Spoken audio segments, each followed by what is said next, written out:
النهارده جايب لك البايك ده بايك ريسنج. قبل كده كلمتكم حاجات الريسنج مش ديلي يوز، بس النهارده انا جايب لك حاجه تكاد تكون الناس برضه بتخرج بيها. معانا اف 4 اي موديل 2002 600 سي سي. لو عجبك الريفيو ده تابع معايا، لو عايز تعرف ثمن البايك ده تابع معايا. يلا نشوف ايه قصه الاف 4 اي موديل 2002 600 سي سي. يلا.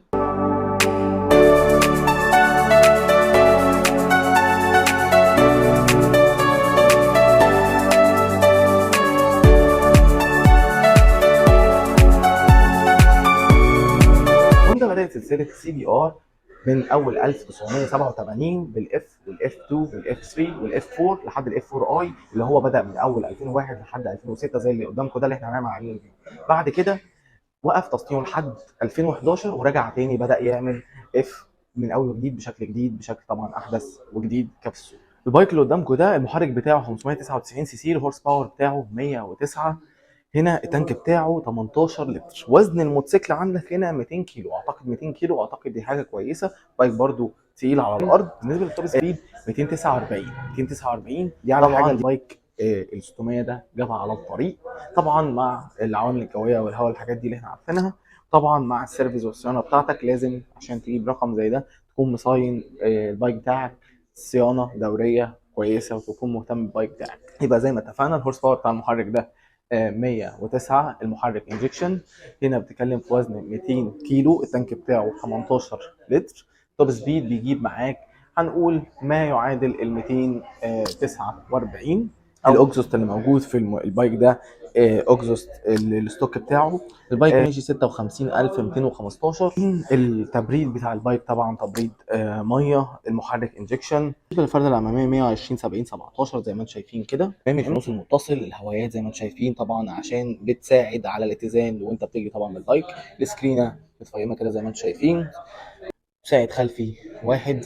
الفرده الخلفيه 180 55 17. الجنود امامي 17. وزي ما قلت لكم الاكزوست الستوك بتاع البايك صوته محترم قوي. هسمعكم صوته دلوقتي. شكل الديل الخلفي زي ما انتم شايفين كده تمام.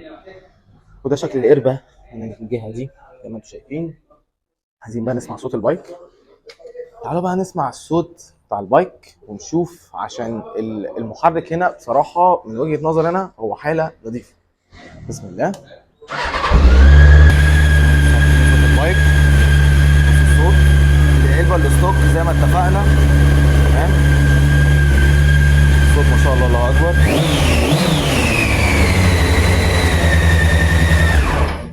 ده بالنسبه لصوت الاف 4 اي بالعلبه الستوك بتاعته موديل 2002. بالنسبه للاضاءات بتاعته زي ما انتم شايفين كده، دي كده الاضاءه بتاعته سواء النور العالي او الواطي. جينا عين وعين بقى في الواطي، النور العالي بينور معاك من الجهه الثانيه تمام. بالنسبه للاشارات زي ما انتم شايفين كده، بصوا ده شكل الاشارات حاجه كده. طبعا دي تعديل عشان تبقوا عارفين، حفر كده في الكبر. وبرده في الجهه الاماميه نفس القصه. طبعا ده العداد بتاعك هاف ديجيتال مع هاف انالوج، اعتقد كده واضح معاكم تمام. ده بالنسبه لصوت الاف 4 اي بالعلبه الستوك بتاعته موديل 2002. بالنسبه للاضاءات بتاعته زي ما انتم شايفين كده، دي كده الاضاءه بتاعته سواء النور العالي او الواطي. اما بالنسبه للركوبه بتاعت الاف 4 اي بايك زي ما انتم شايفين كده، طبعا زي ما اتفقنا البايكات الريسنج تبقى انت نازل كده على البايك، والسكرينه طبعا عشان انت سرعتها عاليه تنزل تحتيها عشان طبعا الهواء تمام.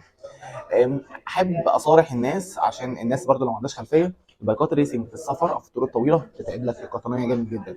عشان يعني لو جايبه ومفكر ان انت هتقدر تسافر بيه مسافات طويله، لازم تبقى عارف لا، البايكات الادفنشر هي بس اللي بتقدر تسافر بيها، مش البايكات الريسنج. الادفنشر بيبقى من اكتر البايكات المريحه في السفر، والكروزر طبعا بس دي قصه ثانيه. بس احنا بنتكلم في الاريحيه، الادفنشر مش الريسنج للسفر. طبعا زي ما انتم شايفين البادي حاجه محترمه جدا كحاله يوزد. عشان احنا قبل كده اتكلمنا مش شرط ان انا اروح طبعا اجيب موديل السنه النهارده، يعني احنا موديل السنه بنتكلم في ارقام عاليه قوي. النهارده ده حاله محترمه موديل 2002 معرض ايزي بايكر. العلبه بتاعته علبه الستوك.